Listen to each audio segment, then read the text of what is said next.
यहाँ पर ऐसे,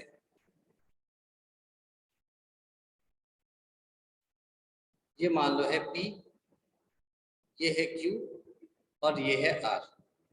ठीक, अब मुझे बताओ कि अगर ये दोनों ट्रायंगल्स को मुझे कॉन्ग्रुएंट प्रूफ करना है, अगर मुझे प्रूफ करना है कि ABC और ट्रायंगल PQR कॉन्ग्रुएंट हैं, तो दोनों ट्रायंगल्स में मिनिमम कितनी चीजें बराबर होनी चाहिए? वैसे तो 6 होंगी, मिनिमम कितनी चीजें बराबर प्रूफ करूं तो काम हो जाएगा मेरा 3।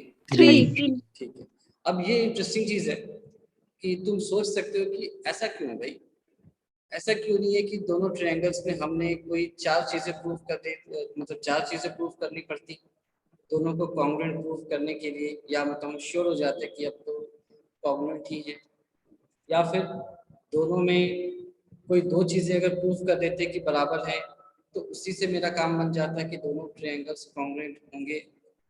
ये 3 पर जाकर के घड़ी की सुई क्यों अटक गई कि हमें 3 चीजें प्रूफ करनी ही पड़ेंगी कि दोनों ट्रायंगल्स कॉन्ग्रुएंट तभी हो पाएंगे? इसके पीछे क्या करा है? कुछ तो लॉजिक रहा होगा, वरना 3 नंबर हमेशा क्यों दिया जाता है? सॉल्व भी दिया जा सकता, तो वो हम थोड़ा देख लेते हैं।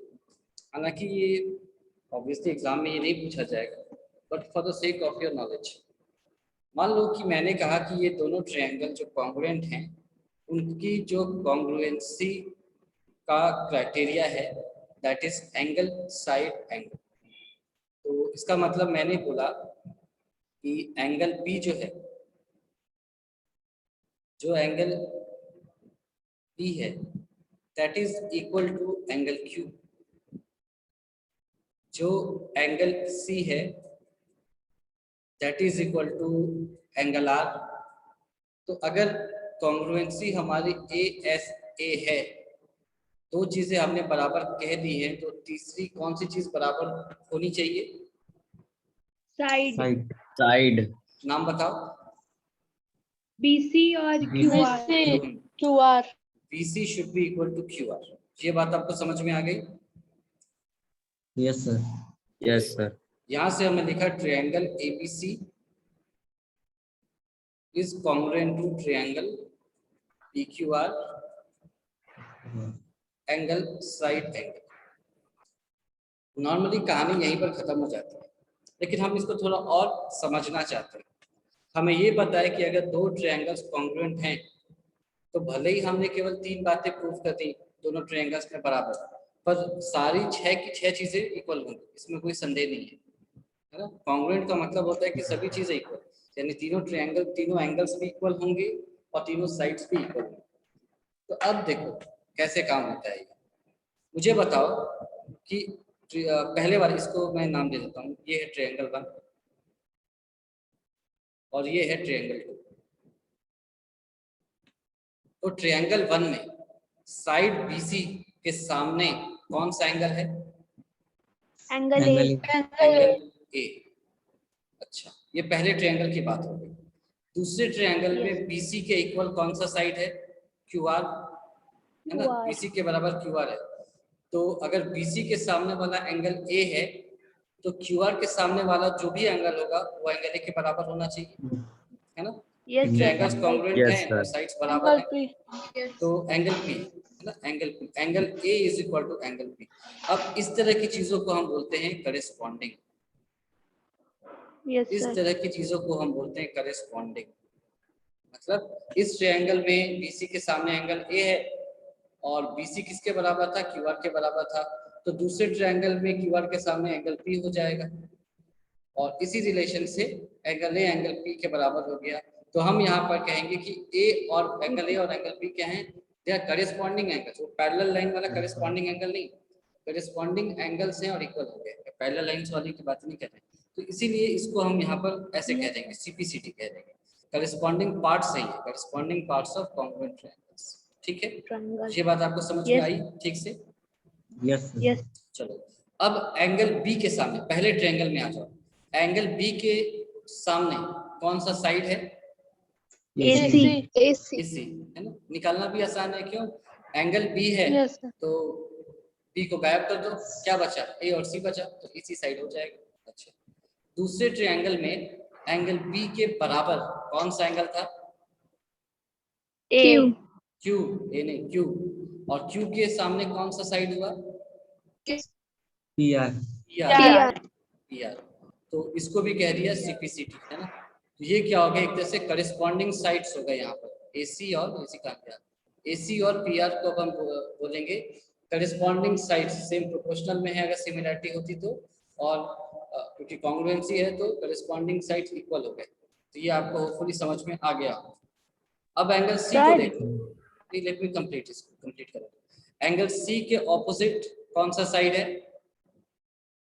AB. AB।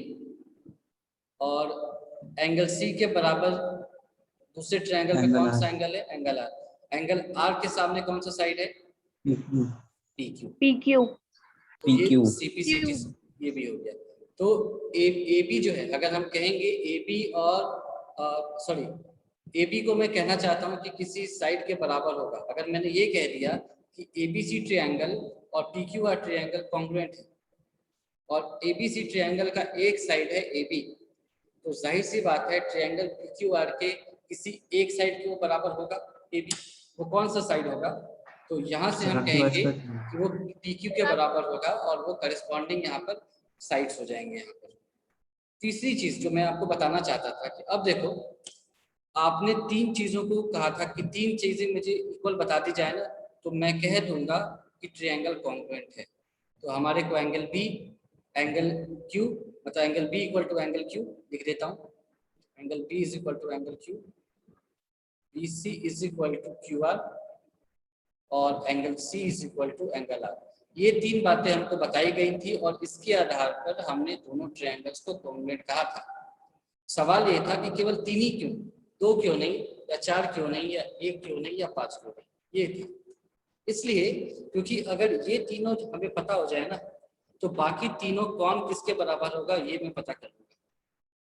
अगर मुझे ये पता होता, सुन लो फिर से, अगर मुझे ये पता होता कि ABC और PQR कॉन्ग्रुएंट होते, ये मुझे कोई बता देता कि भाई ट्रायंगल ABC जो है वो ट्रायंगल PQR के कॉन्ग्रुएंट है, और इंफॉर्मेशन में मुझे वो केवल दो ही चीजें बताता, ये इसके बराबर है, ये इसके बराबर है, तो बाकी जो चीजें कौन किसके बराबर होगा एग्जैक्टली वो मैं नहीं बता पाता, है ना। मुझे ये नहीं पता चलता कि AB जो है वो PQ के बराबर है कि PR के बराबर है, एंगल B एंगल A के बराबर है या एंगल C के बराबर है, तो ये मुझे नहीं पता चलता। ये कब पता चल पाएगा? जब मुझे कम से कम तीन चीजें बराबर दोनों ट्रायंगल की हैं ये बता दिया जाए। तो ये आपको समझ में आई बात अच्छे से? Yes, sir. Yes sir. सभी को? Yes, sir. ठीक है। हाँ अंजलि, तुम कुछ कहना चाहती थी, बोलो जल्दी। Yes sir. सर कल आपने बताया था कि दो ट्रायंगल्स हैं तो उनके मतलब दो एंगल अगर हम लोग इक्वल प्रूव कर दें नहीं देखो, उस पर तो मैं भी उसका नहीं जा साइड रहा, जो होगा। वो तो मैंने अभी कल बताया था, उस पर तो अभी आई नहीं, आज वो फिर से बताऊंगा, है ना। ये तो अलग चीज है, ये मैं करस्पॉन्डिंग पार्ट्स क्या होते हैं उसका मतलब समझा रहा था। और हम तीन Yes. चीजें ही क्यों लेते हैं, कॉन्ग्रुएंसी में भी ऐसा ही करेंगे, सिमिलरिटी में भी ऐसा करते हैं या इससे भी कम करते हैं, उसका अलग रीजन है। लेकिन क्यों ऐसा कर रहे हैं तीन चीजें लेकर के, ये होपफुली आपको समझ में आ गया होगा। भले ही एग्जाम में Yes, ना sir. पूछा जाए, बट ये समझने के बाद थोड़ा इंटरेस्ट जगता है मैथ्स में, है ना। चलो, तो इसको समझने के बाद हम वापस कल जो हमने पढ़ा था उस पर आते हैं। हमने यही कहा था कल से पहले तक कि दो पॉलीगॉन्स कब सिमिलर होंगे, जब उनके करस्पॉन्डिंग एंगल्स इक्वल होंगे एज वेल एज उनके करस्पॉन्डिंग साइड्स प्रोपोर्शनल होंगे, ये हम लोगों ने कहा था। ठीक है, तो करस्पॉन्डिंग एंगल और साइड्स का मतलब क्या होता है वो हमने अभी देख लिया। अब हमारे को एक थ्योरम पढ़ाया गया, थेल्स थ्योरम या BPT, बेसिक प्रोपोर्शनैलिटी थ्योरम करके पढ़ाया गया, उसको हमने पढ़ा और कहा गया कि एक साइड के पैरेलल बना दो एक लाइन, दोनों साइड को कहीं डिस्टिंक्ट पॉइंट्स पे कट करेगा, तो दोनों साइड्स का जो रेशियो होगा वो एग्जैक्टली सेम होगा। तो इसको हमने पढ़ा भी और प्रूफ भी कर लिया था ऊपर में एरिया के हेल्प से। तो हमने प्रूफ किया तो हमारे को मिला AD by BD equal to AE by EC given DE is parallel to BC। ठीक है, तो ये प्रूफ तो हमने कर लिया। लेकिन हमने ये सब किया क्यों, इसकी जरूरत क्यों पड़ी? तो हमने और अगला कुछ मतलब यहीं पर नहीं रुके, हमने कुछ और मॉडिफिकेशन किए, मैनिपुलेशंस किए, और फाइनली हम AB बाई AD या फिर उल्टा करके, यहाँ पर शायद अच्छे से दिखे, AD by AB equal to AE by AC, हमने वहीं से इस रिजल्ट को डिराइव कर लिया। कुछ उल्टा किया, +1 किया, फिर रेसिप्रोकल लिया, ऐसे करके पहुंचे। तो बात ये थी कि हम ऐसा कर क्यों रहे, क्या जरूरत पड़ी, और हमें कैसे पता लगेगा कि कब रेसिप्रोकल लेना है, कब 1 ऐड करना है, फिर से रेसिप्रोकल लेना है, कैसे पता चलेगा? तो हमने यहाँ से अब हटाते, फिर से मैं लिखता हूँ कि मेरे पास एक ट्रायंगल है ABC, और यहाँ से एक लाइन पैरेलल ड्रॉ किया DE पैरेलल टू BC,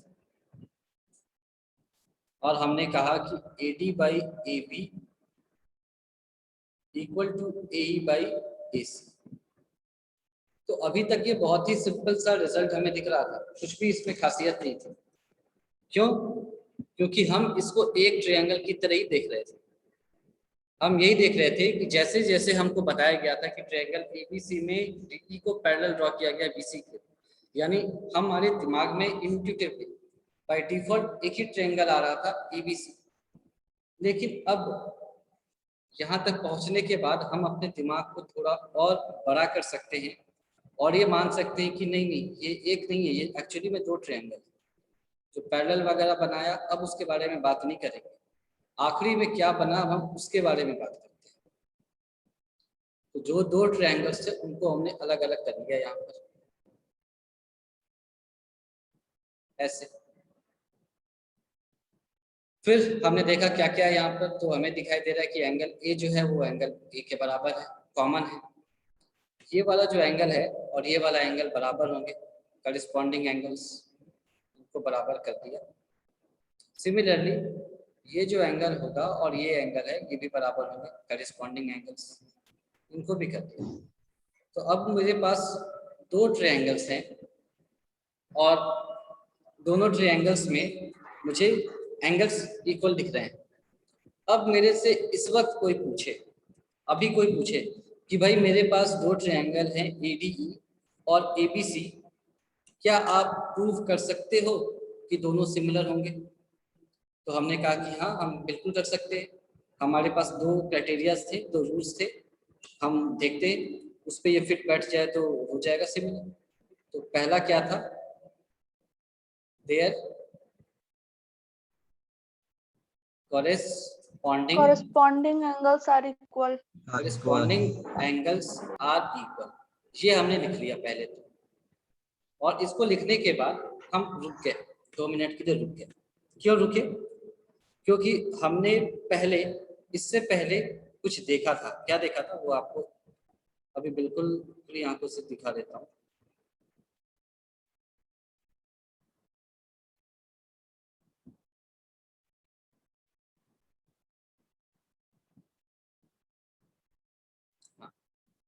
तो हमने यहाँ पर कुछ देखा था कि 2 फिगर्स आपको दिख रहे हैं, ये मान लो 1 है और ये आपको 2 दिख रहा है।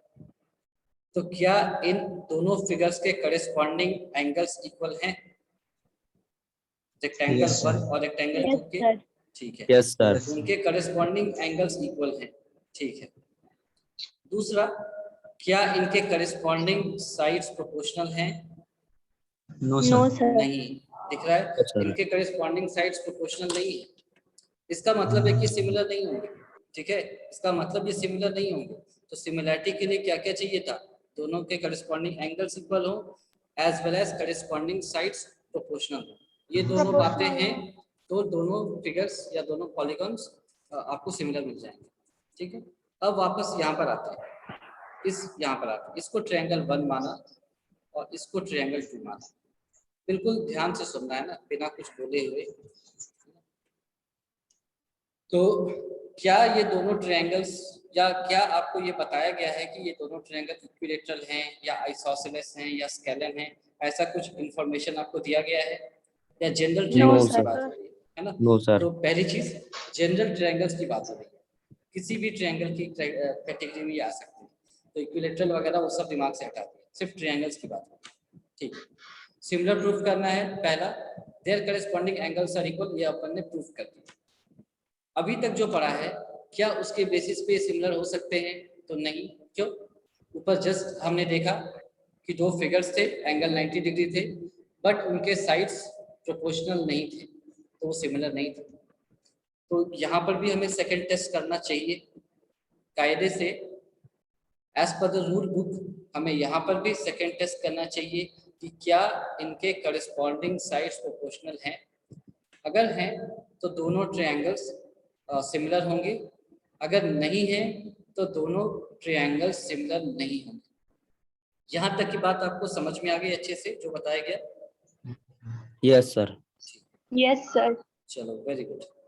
अब यहाँ पर एक चीज देखो, ये तो हमने डिराइव कर दिया है ना, ये तो होता ही है, ये तो हम डिराइव करके लाए हैं, दिख रहा है? हमारे को कुछ भी नहीं बताया गया था, एक लाइन ऐसे पैरेलल बताया गया था, हम वहां से डिराइव करके लाए हैं कि अगर एंगल्स इक्वल हैं तो AD by AB is equal to AE by AC होगा।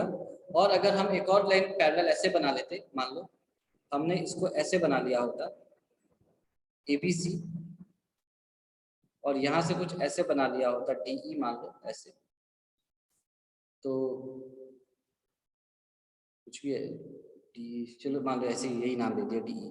तो यहाँ से हमें ये भी पता चल जाता कि BE by BC is equal to BD by, या AD by AB, AD by AB किसके बराबर हो जाता? CE बाई BC के बराबर हो जाता। यानी कि या E की जगह मैं यहाँ पर F लिख देता हूँ, है ना, ताकि E से कंफ्यूज ना हो, F है मान लो, तो ये ऐसा हो जाता है। तो AD by AB, AE by AC, CF by BC।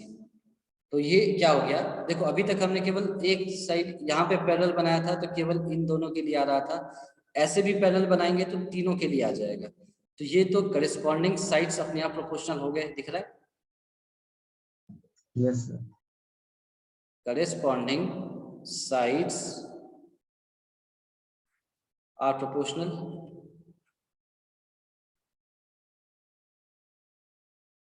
तो इसका मतलब क्या है? इसका मतलब ये है कि अगर मुझे एक ट्रायंगल में ये दे दिया जाए कि मेरे पास दो ट्रायंगल हैं, उनके करेस्पॉन्डिंग एंगल्स इक्वल हैं, तो अगर मुझे सिमिलर प्रूफ करना हो तो सेकंड क्राइटेरिया प्रूफ करने की जरूरत ही नहीं है। अगर उनके करेस्पॉन्डिंग एंगल्स इक्वल हैं तो करेस्पॉन्डिंग साइड्स अपने आप प्रोपोर्शनल हो जाते हैं बाय डिफॉल्ट। ये समझ में आ गया अच्छे से आपको कि दो ट्रायंगल्स के करेस्पॉन्डिंग एंगल्स इक्वल हैं तो करेस्पॉन्डिंग साइड्स अपने आप प्रोपोर्शनल होंगे, वो आपको प्रूफ करने की जरूरत नहीं है। यानी कि केवल एक चीज आपने प्रूफ कर दी तो आप लिख सकते हो कि द ट्रायंगल्स आर सिमिलर। बात समझ में आ गई अच्छे से? Yes sir. सिर्फ ट्रायंगल के केस में होगा। एक एक करके बोलो। हाँ हाँ बोलो सर, ये सिर्फ ट्रायंगल के केस में होगा। एग्जैक्टली, ये सिर्फ ट्रायंगल के केस में ही होगा। ये भी मैं सर बताऊंगा जैसे क्यों हम होगा। लोग कॉन्ग्रुएंट करते हैं, कॉन्ग्रुएंसी करते हैं तो उसमें हम तीन साइड प्रूफ कर देते हैं, बाकी अगर हम फिर हम लिख देते हैं सिंपलिसिटी से सारे क्राइटेरिया साइड सुनो इक्वल सुनो, हैं। अभी मैंने जो क्राइटेरिया हैं वो सब बताए ही नहीं, वो सब वहां तक मैं गया ही नहीं। अभी तक जो बताया वो समझ में आया या नहीं आया? Yes sir. वो नहीं हम पूछ रही हूँ, हाँ, तो वो क्राइटेरिया नहीं पूछ रही मैं हूँ। इसीलिए वो बता भी नहीं रहा हूँ क्योंकि वो जैसे मैंने पढ़ाया ही रीजन नहीं क्या है। देंगे? मैं वही तो बता रहा हूँ। मैं जो तुम जो कह रहे हो ना, ऐसे यहाँ पर भी होते हैं angle side angle, triple angle, double angle, वो हम जब पढ़ेंगे तो बताया जाएगा, वो फ्यूचर की बात है। अभी हम वो नहीं कर रहे हैं। ये एक ट्रायंगल का की प्रॉपर्टी होती है, रीजन देंगे बाय थेल्स थ्योरम या बाय बेसिक प्रोपोर्शनैलिटी थ्योरम, ये रीजन देंगे। यही रीजन है, क्यों? क्योंकि सामने आपको दिख रहा है यही रीजन। तो हमने क्या कहा कि अगर दो ट्रायंगल के करस्पॉन्डिंग एंगल्स इक्वल हैं तो उनके करस्पॉन्डिंग साइड्स बिल्कुल प्रोपोर्शनल होंगे, इसमें कोई संदेह नहीं है, ठीक है? तो ऑब्वियसली ट्रायंगल सिमिलर हो जाएंगे। फिर सामने वाले ने हमसे पूछा कि अच्छा मान लो उल्टा हो जाए कि हमारे को ये दे दिया जाए कि करस्पॉन्डिंग साइड्स प्रोपोर्शनल है, तो क्या इससे हम ये बोल सकते हैं कि उनके करस्पॉन्डिंग एंगल्स इक्वल होंगे, है ना? यानी पहला दिया तो दूसरा तो हमने प्रूफ कर दिया ऊपर। अगर मान लो दूसरा दे दे कि करस्पॉन्डिंग साइड्स प्रोपोर्शनल है, तो क्या उसका मतलब ये होता है कि करस्पॉन्डिंग एंगल्स भी इक्वल हो जाएंगे? तो वो भी देख लेते हैं। इसको हम कहते हैं कन्वर्स ऑफ बीपीटी या कन्वर्स ऑफ थेल्स थ्योरम इसको कहते हैं। तो ये दूसरा थ्योरम है इस चैप्टर का, कन्वर्स ऑफ थेल्स थ्योरम। ये बहुत आसान है, मतलब इसमें कोई ऐसी लंबी चौड़ी बात नहीं है, तो इसको लिख लिया हमने। If a line divides any two sides of a triangle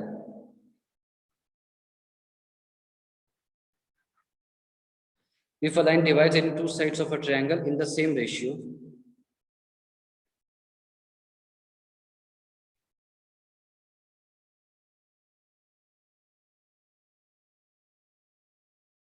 then the line is parallel to the third side। ठीक है, ये है, उल्टा कह रहा है। If a line divides two sides of a triangle in the same ratio then the line is parallel to the third side. तो आप कहोगे कि भाई इसमें एंगल की तो बात ही नहीं हो रही है, ये तो पैरेलल कह रहा है। तो बात हो रही है इनडायरेक्टली, अगर वो पैरेलल हो जाएंगे तो एंगल्स करस्पॉन्डिंग एंगल्स इक्वल हो जाएंगे वहां से। ठीक है, तो इसका मतलब क्या है, इसको आपने देख लिया प्रूफ। मेरे पास एक ट्रायंगल है ऐसा, मान लो ये है ABC, ऐसा है ABC, और ये मान लो है कि DE है ऐसे, अलग कलर ले लेते हैं, ये D है और ये E है ऐसे। ठीक है, अब गिवन क्या है? गिवन है कि AD बाई DB कहो या BD कहो, चलो DB क्या लेते हैं, AD by DB is equal to AE by EC हमें दे रखा है। ठीक है, रिक्वायर्ड टू प्रूफ क्या है? रिक्वायर्ड टू प्रूफ है कि DE is parallel to AB, sorry BC BC होगा ना? ठीक, तो ये समझ में आया आपको? यस सर। अच्छा ध्यान दो कि हमने जो जो पहला थ्योरम था वो बेसिक प्रोपोर्शनैलिटी थ्योरम था। इस तरह से, मतलब अगर उसमें DE पैरेलल था BC के, तो हमने प्रूफ किया था AD by BD is equal to AE by EC। Theorem ये होता है ना, ध्यान देना, थ्योरम ये है AD by BD is equal to AE by EC। उस थ्योरम के हेल्प से, है ना, उस थ्योरम के हेल्प से हम मॉडिफिकेशंस करके ये लाते हैं। ये जो है उस थ्योरम का मॉडिफिकेशन, समझ में आया? AD by AB is equal to AE by AC, ये कहाँ से आता है? BPT, बेसिक प्रोपोर्शनैलिटी थ्योरम के हेल्प से आता है। ठीक है, BPT ये होता नहीं है, मतलब बेसिक प्रोपोर्शनैलिटी थ्योरम कोई आपसे पूछे कभी, मान लो ऑब्जेक्टिव में आ गया कि ऐसा दे दिया आपको और कहा जाए कि as per basic proportionality theorem AD by BD is equal to AE by EC, और दूसरा ऑप्शन ये दे दे कि AD by AB is equal to AE by AC, तो आप क्या लिखोगे? कौन सा ऑप्शन सही है? समझ में आया?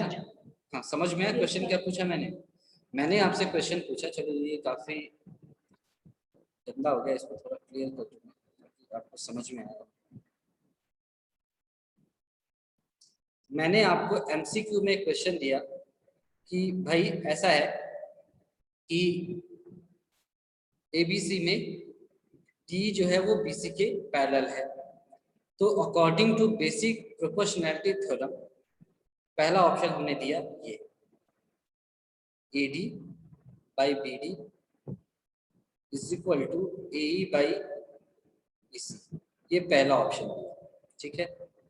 दूसरा ऑप्शन यहाँ लिख दिया मैंने, A D by A B is equal to A E by A C. वैसे ही तीसरा और चौथा ऑप्शन भी कुछ ना कुछ होगा। आपको ये तो समझ में आ गया कि जो ये है ना 2, ये 1 से ही डिराइव्ड है, दोनों अलग अलग चीजें नहीं है।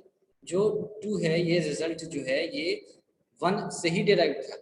लेकिन बेसिक प्रोपोर्शनैलिटी थ्योरम किसको बोलेंगे, 1 को या 2 को, ये बताओ। 1 1 को बोलेंगे।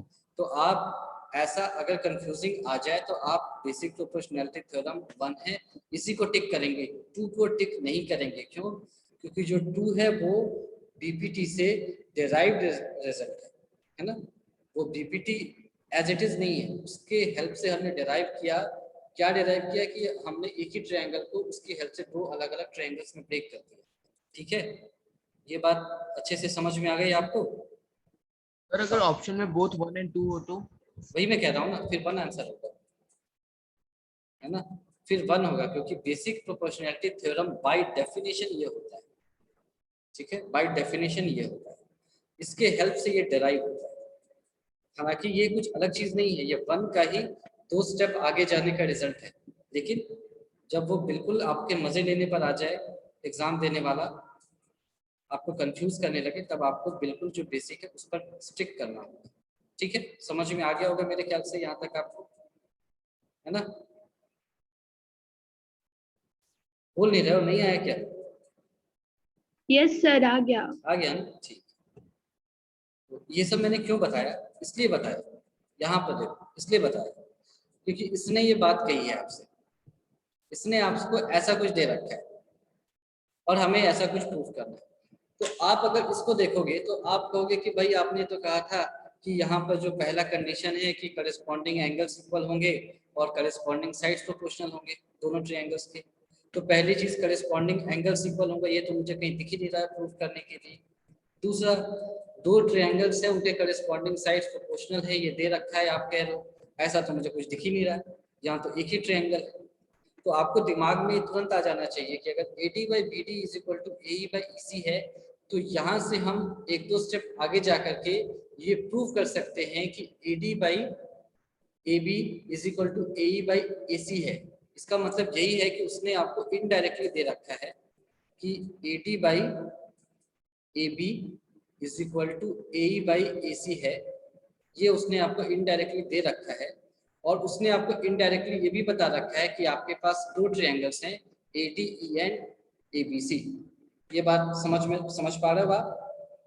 ये गिवन से Yes, sir. ठीक है, तो इस गिवन का मतलब ये है कि 2 ट्रायंगल्स हैं और ये साइड्स उनके प्रोपोर्शनल हैं, ये इनडायरेक्टली उसने दे रखा है।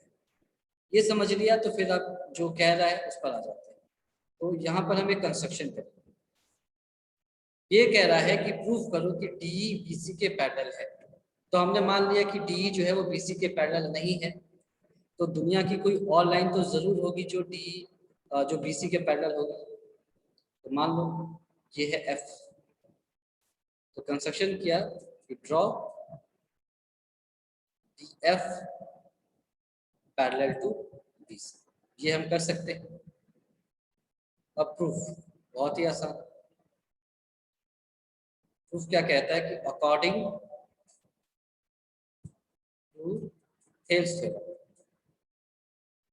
तो अकॉर्डिंग टू थेल्स थ्योरम क्या हो जाएगा, अगर ABC ट्रायंगल में DF जो है वो BC के पैरेलल है तो क्या हो जाएगा, क्या रिजल्ट आएगा?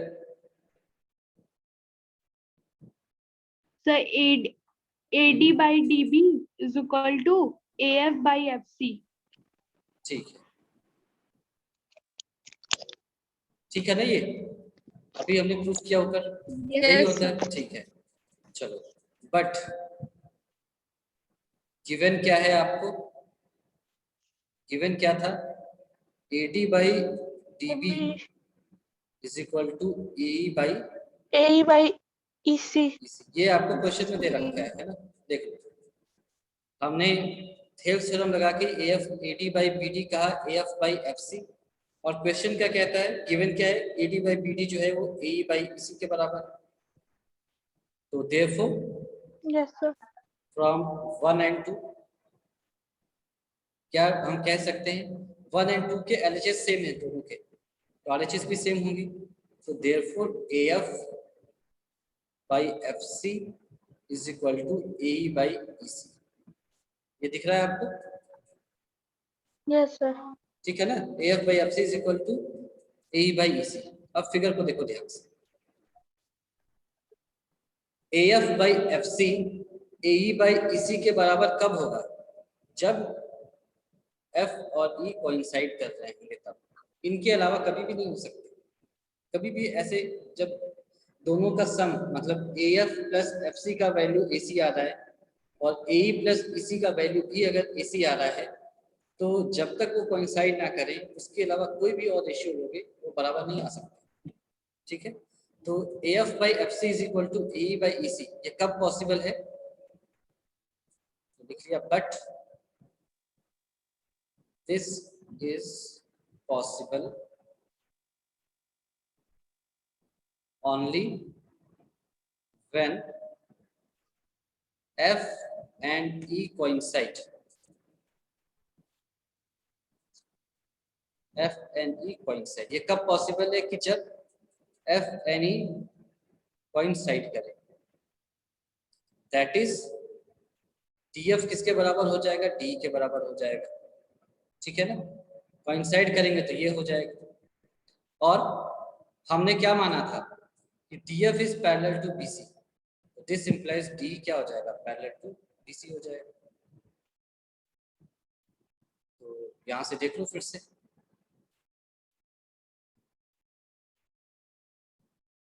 BC